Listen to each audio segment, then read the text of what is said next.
नमस्कार। Doctor Madan Daga, doctor Savitri Daga स्मृति सम्मान तथा व्याख्यानमाला का आयोजन प्रतिवर्ष की भांति इस वर्ष जोधपुर में 13 दिसंबर के दिन हुआ। डॉक्टर मदन डागा सावित्री डागा स्मृति सम्मान हिंदी साहित्य के लिए युवा रचनाकारों को प्रदान किया जाने वाला एक प्रतिष्ठित सम्मान है। डॉक्टर मदन डागा तथा डॉक्टर सावित्री डागा की स्मृति में आयोजित होने वाली व्याख्यानमाला भी देश की प्रतिष्ठित व्याख्यानमालाओं में से एक है और पिछले अनेक वर्षों से यह व्याख्यानमाला आयोजित की जाती रही है। पिछले 3 वर्षों से डॉक्टर मदन डागा और डॉक्टर सावित्री डागा स्मृति सम्मान युवा रचनाकारों को प्रदान किया जाता रहा है। तृतीय स्मृति सम्मान का समारोह इस बार आयोजित किया गया। यह सारा आयोजन डॉक्टर मदन डागा और सावित्री डागा स्मृति ट्रस्ट के द्वारा किया जाता है। डॉक्टर मदन डागा और सावित्री डागा की सुपुत्री श्रीमती मनीषा डागा और मनीषा डागा जी के पति श्री राहुल गुप्ता इसमें अत्यंत ही समर्पित भाव से पूरा आयोजन करते हैं। अपने पिता, अपने गुरुजन के प्रति अकृत्रिम श्रद्धा भाव के साथ जिस निष्ठा के साथ यह आयोजन किया जाता है वह अत्यंत ही प्रशंसनीय है। डॉक्टर मदन डागा स्मृति ट्रस्ट की समिति के सदस्यों के अतिरिक्त इस पूरे आयोजन में विशेष सहयोग तथा परामर्श डॉक्टर ब्रजरतन जोशी का रहता है, जो हिंदी के जाने माने पत्रकार, समीक्षक और कवि हैं। इस वर्ष का डॉक्टर मदन डागा सावित्री डागा स्मृति सम्मान हिंदी के यशस्वी कवि आशुतोष दुबे को दिया गया। आशुतोष दुबे इंदौर में निवास करते हैं और इंदौर के एक शासकीय महाविद्यालय में अंग्रेजी के प्राध्यापक हैं। उनके 5 कविता संग्रह हिंदी में प्रकाशित हो चुके हैं। उन्हें इसके पहले रजा पुरस्कार, वागीश्वरी सम्मान आदि अनेक प्रतिष्ठित पुरस्कारों से नवाजा जा चुका है। अत्यंत ही भव्य स्मरणीय इस आयोजन में मुझे डॉक्टर मदन डागा सावित्री डागा स्मृति व्याख्यान देने का अवसर इस वर्ष प्राप्त हुआ। इस आयोजन की एक झलक मैं यहाँ प्रस्तुत कर रहा हूँ। तो दुनिया का सबसे बड़ा आश्चर्य युधिष्ठिर के लिए यही है कि वो याद कर रहा है। मैं अपनी कविताएं 2-3 आपको सुनाऊंगा, क्योंकि कवि का जो वक्तव्य है वो उसकी कविताएं ही होती हैं। तो एक कविता है जाने जो जा रहा है उसे जाने दो, जो जा रहा है उसे जाने दो, अगर उसे रोकोगे तो शायद वह रुक भी जाए, पर रुक जाना रह जाना नहीं है। उसे जाने दो जो जा रहा है। अपने मन में वो पहले ही जा चुका है और अब सिर्फ दरवाजे से बाहर जा रहा है।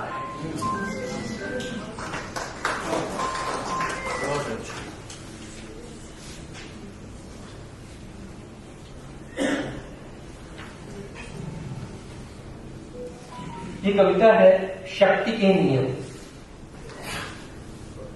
मदन जी की कविताएं अभी मनीषा जी पढ़ रही थी और उन कविताओं को हमने देखा कि बहुत ही बेधड़क, बेबाक और बहुत ही सटीक और प्रत्यक्ष तरीके से उन्होंने बहुत सारी शक्ति संरचनाओं को प्रश्न चिन्ह के दायरे में रखा। ये कविता है शक्ति के नियम। शक्ति के नियम। विजेताओं की विनम्रता एक सुंदर दृश्य बनाती है। विजय में विनय, यानी जैसे कुछ भला भला सा अजूबा, जैसे अफसर का आपको देखकर मुस्कुरा लेना, हाकिम का पहचान लेना, कामयाब व्यक्ति का एक बार में ही फोन उठा लेना, यही उसके भलेपन और सहजता की तमाम कहानियों की कुल जमा पूंजी है। बाकी असरदार द्वारा किए जाने वाले अपमान का क्या है? वह तो इतना नियमित है कि कुदरती है। अधीन को अपमानित न करना शक्ति के नियमों के खिलाफ जाना है।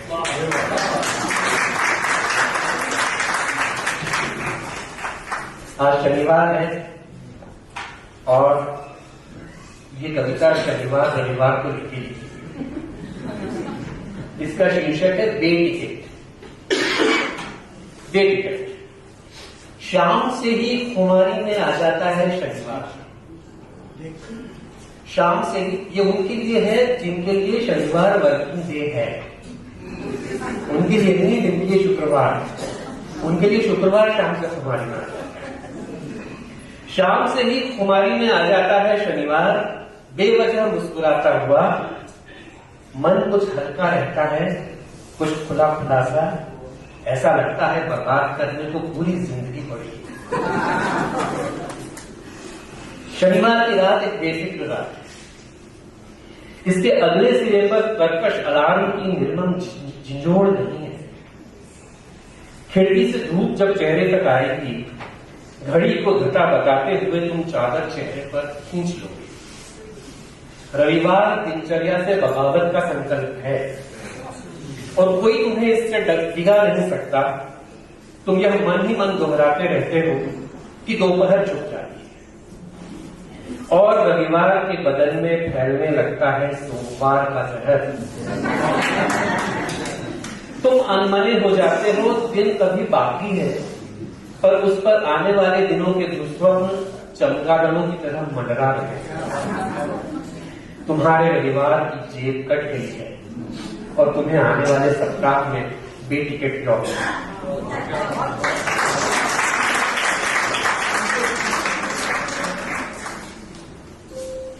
मैंने जाने वाली कविता से शुरुआत की थी और जाने वाली कविता से ही इसको समाप्त कर रहा हूं। सबके जाने के बाद, इसका शीर्षक है सबके जाने के बाद। अर्थी के साथ ही उठने लगेगा शोक। अर्थी के साथ ही उठने लगेगा शोक। जब सब जाएंगे उसकी अंतिम यात्रा में, जीवन घुसेगा फिर करे पांव घर में। रास्ते पर बिखरे उन्हीं फूल गुलाल पर पैर रखते हुए पहले आवाजें बहाल होंगी और चहलकदमी शुरू होगी। कोई पूछेगा धीरे से, चाय बना? 2-3 दिन बीतेंगे और चहल पहल, गहमा गहमी और आने जाने की हलचल। लोग पूछते रहेंगे कैसे क्या हुआ, उन्हें बताना रहेगा। फिर बच्चे उधम मचाते रहेंगे। कोई उन्हें बेकार ही कहता रहेगा चुपचाप एक जगह बैठ जाने के लिए। नदी घाट भोज भाट सब होते होते जाने लगेंगे नातेदार धीरे धीरे। उन्हें दरवाजे तक छोड़कर लौटोगे। थकान इतनी, सूनापन इतना। वह तस्वीर में से देखता रहेगा तुम्हें किस तरह आंखें मूंदे लेटे हुए और सिर पर हाथ फेरता रहेगा इस तरह कि तुम्हें पता न चले। बहुत बहुत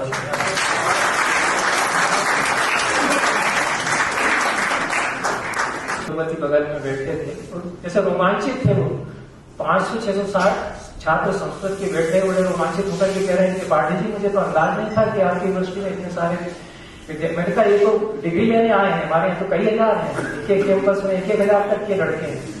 तो वो अनुभव मेरा था और दूसरी यूनिवर्सिटी में मैंने अब्दुल कलाम साहब को दीक्षांत समारोह में बुलाया, उनके बगल में बैठा था। तो जिस तरह से मुझसे दरियाफ्त कर रहे थे कि मीमांसा क्या होती है, अच्छा ये कैसी रिसर्च होती है, यहाँ जो तैयार करके लाए थे वो अपना पावर पॉइंट प्रेजेंटेशन, तो वो अनुभव मेरा उसके साथ में। तो आज वैसा ही तीसरी बार मुझे लगा कि ऐसा सौभाग्य मुझे मिला कि शील का निजाम साहब,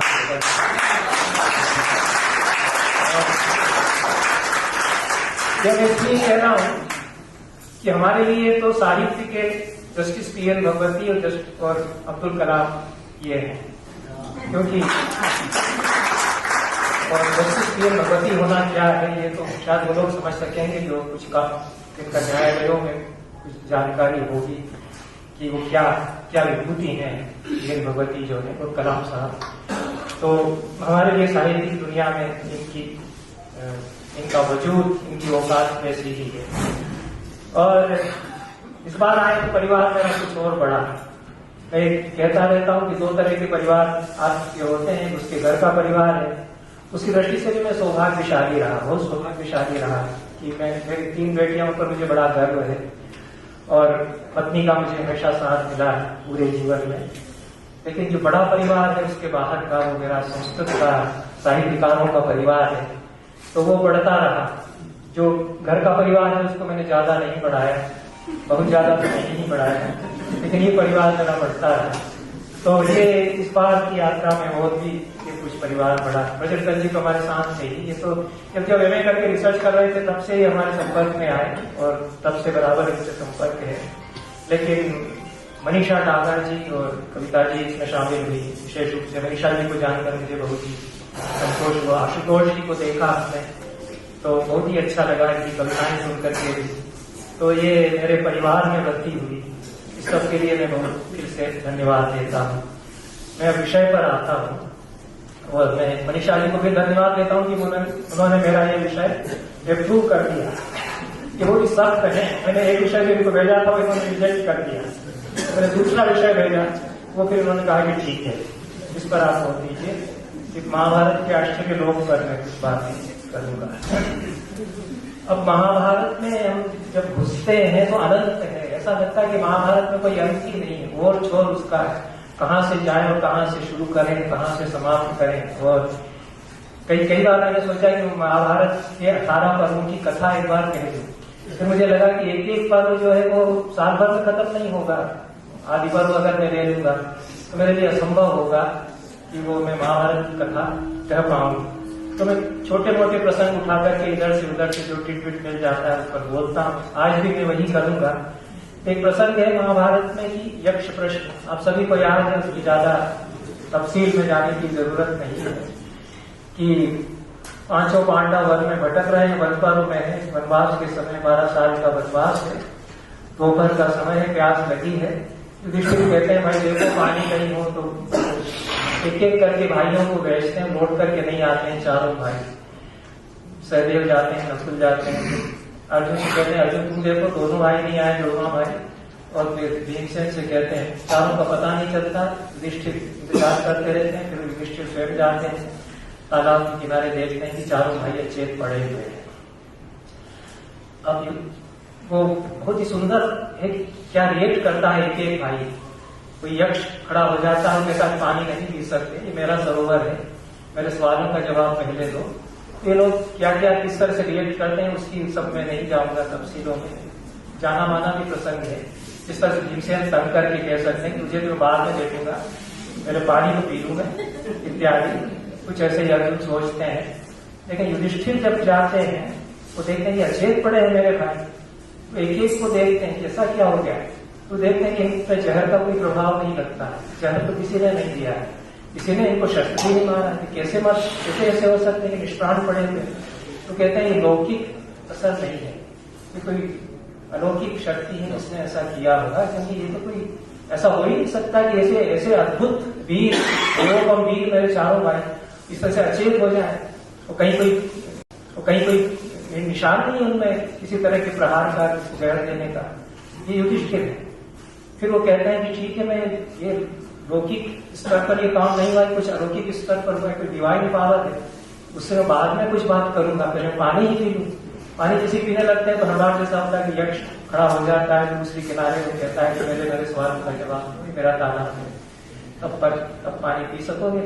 युधिष्ठिर कहते हैं कि जी, आपका सरोवर है, आपके सवाल है, मैं आपके सामने हूँ, जो आपको पूछना हो पूछिए, जो होगा मैं जवाब दूंगा।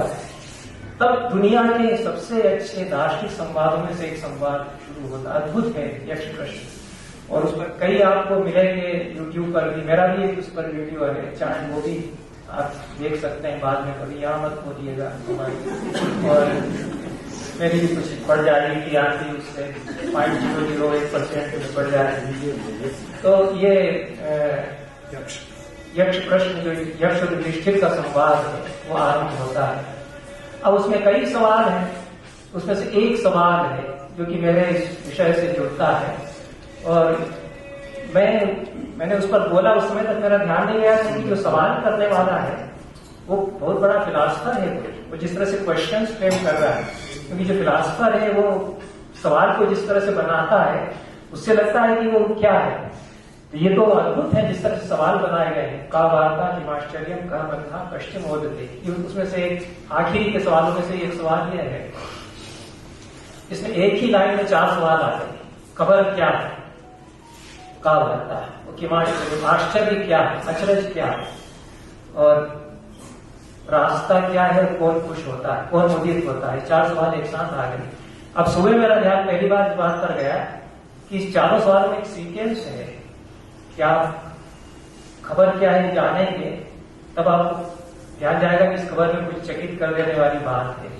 जब खबर जान लेते हैं, चकित कर देने वाली बात, आश्चर्य की बात जान लेते हैं, तब उससे कैसे हम निस्तार पाएंगे, क्या रास्ता है इस आश्चर्य लोग से बाहर आने का, जो कुछ भी है, और फिर उससे बाहर निकल करके कुछ दूसरी दुनिया में जो विमोद प्रमोद की दुनिया हो सकती है उस पर पहुंचेगी। शायद इसलिए उन्होंने इस क्रम में उन्होंने वो क्वेश्चन फ्रेम किए हैं, सवाल उन्होंने बनाए यक्ष ने।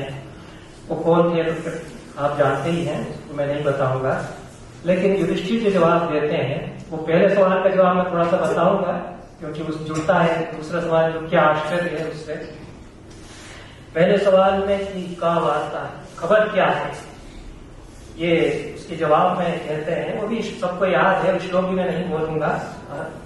अस्मिन महामोह भय कटाए, सब लोगों को, मैं जो संस्कृत के जो लोग हैं उनको तो याद होगा ही।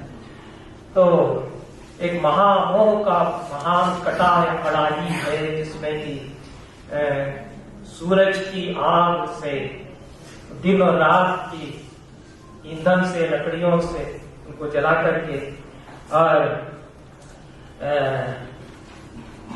ऋतुओं के और महीनों की कड़छुलों से हिला हिला करके सब प्राणियों को काल जो है उस कड़ाही में पका रहा है, यही खबर है, ये युधिष्ठिर कहते हैं। तो ये उसके बाद दूसरे सवाल पर आते हैं कि अहन्य हनि भूतानि गच्छन्ति यम मंदिरम शेषा स्थावरं गच्छन्ति किमाश्चर्यं। दिन पर दिन रोज लाखों करोड़ों लोग उस कड़ाई में भुन करके खत्म होते चले जा रहे हैं।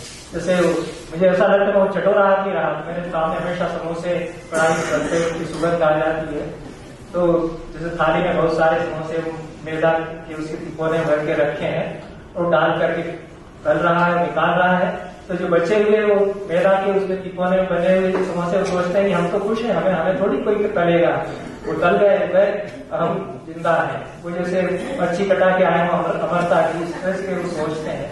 तो युधिष्ठिर यही कह रहे हैं कि देखते देखते हजारों लोग काल के काल में समाते चले जा रहे हैं, लेकिन जो बाकी बचे हुए सोचते हैं कि हमको कोई वो नहीं है, हम तो हैं, और जीवन जिंदगी से चिपके रहते हैं, जिंदगी से जोम की तरह भी चिपके रहते हैं। अमरकांड की कहानी है जिंदगी और जोम।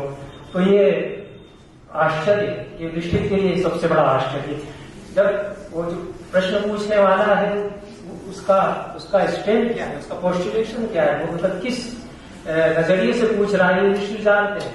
तो क्या अचरज है ये जब पूछते हैं तो युधिष्ठिर जानते हैं कि दुनिया का सबसे बड़ा अचरज क्या है।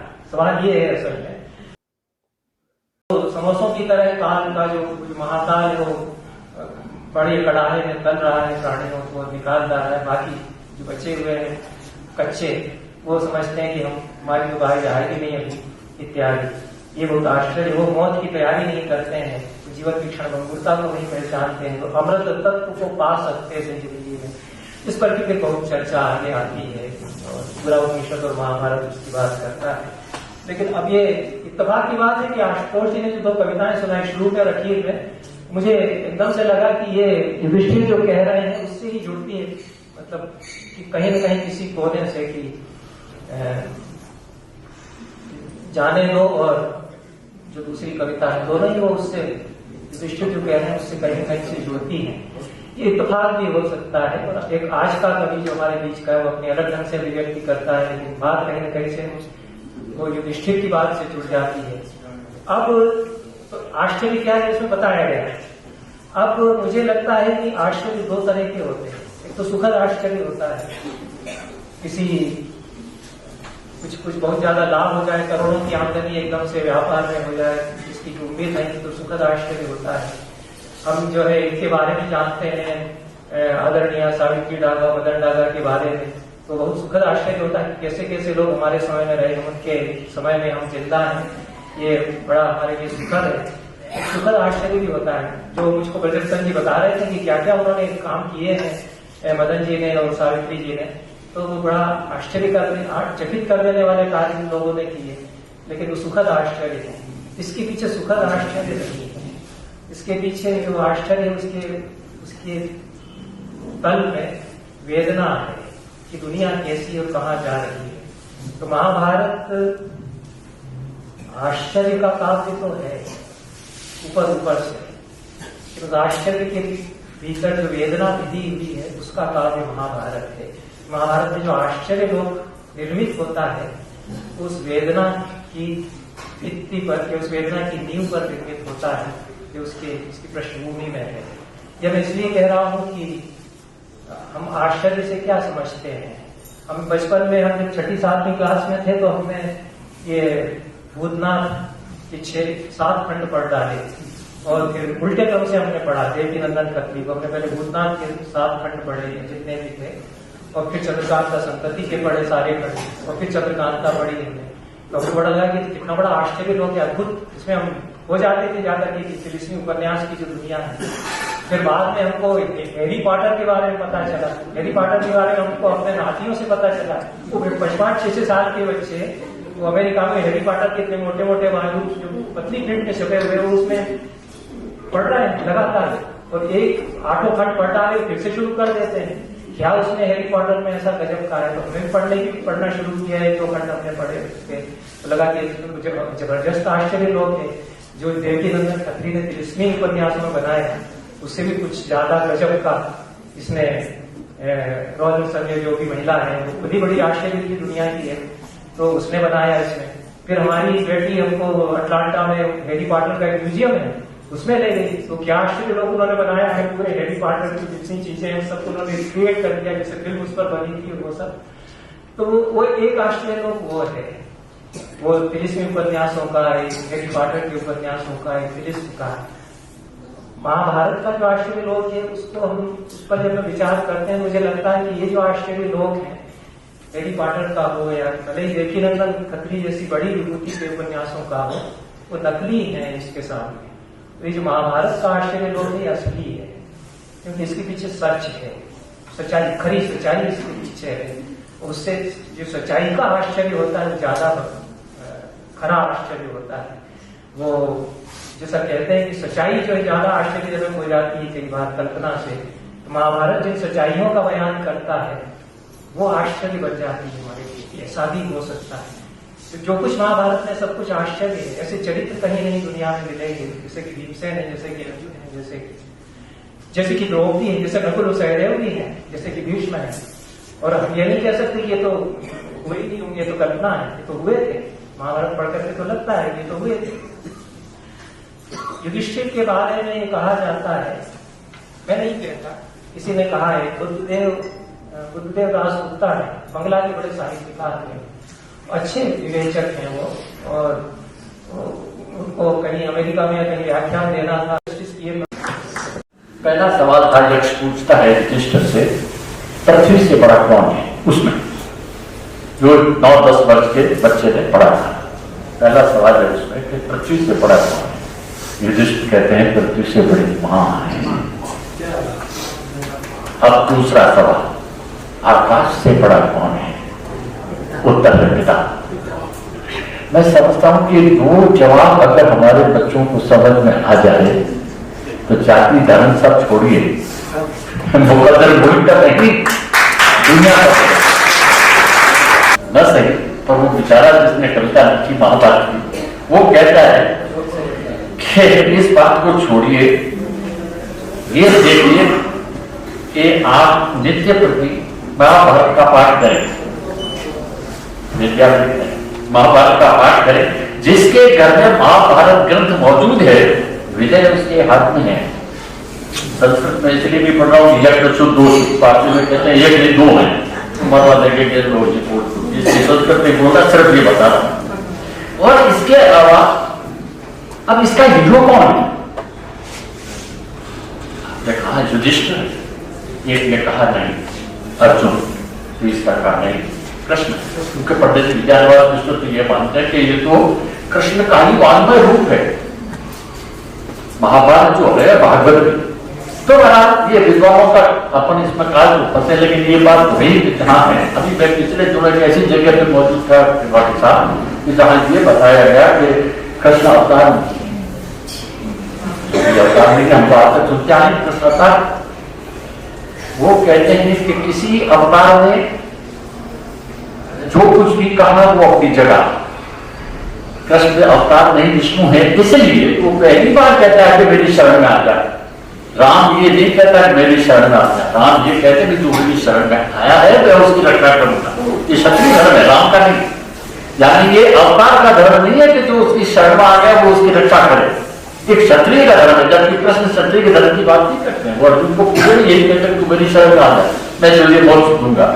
तो इसीलिए ग्रंथ का प्रमुख विषय श्री कृष्ण, लेकिन हीरो की बात अपनी जगह है। और देखिए लेकिन तमाम व्याख्याकारों के हिसाब से अगर आजकल की सबसे बड़ी बात मैं तो समझता हूँ कि गोयटे ने बहुत अच्छी बात कहती है कि there is no fact only interpretation. आपने उसे इंटरप्रेट किया है और हमने इंटरप्रेट ये किया है कि प्रश्न उसका यह है, वो कहेंगे युधिष्ठिर है, वो कहेंगे नो नर और नारायण दोनों हैं इसके हीरो। अब ये अलग बात। डॉक्टर सावित्री डागा ने अपने पति की स्मृति में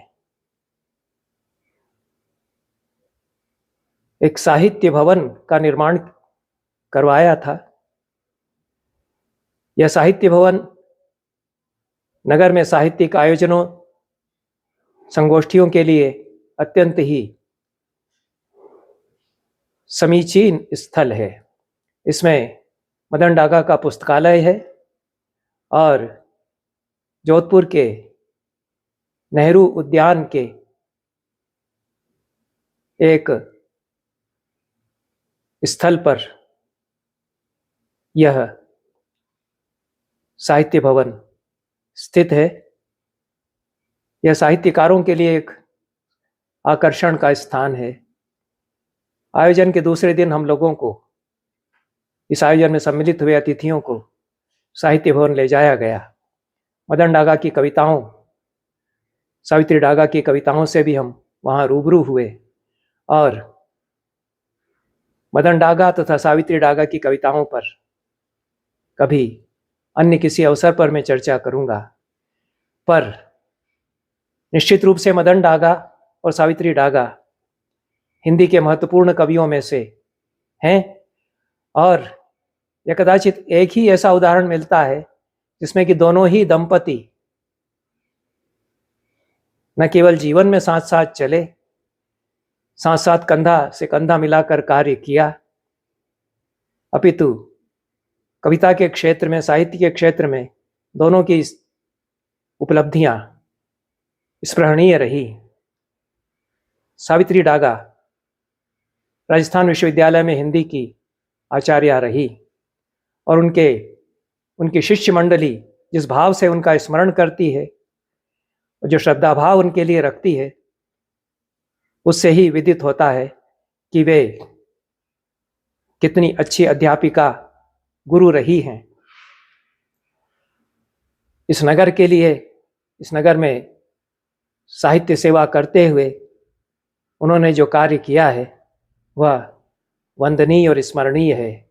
विशेष रूप से अपने पति की स्मृति को स्थायी बनाने के लिए, बनाए रखने के लिए उन्होंने जिस प्रकार से अपनी सारी संपत्ति का और अपने जीवन का शेष भाग विनियुक्त किया, वह सराहनीय है।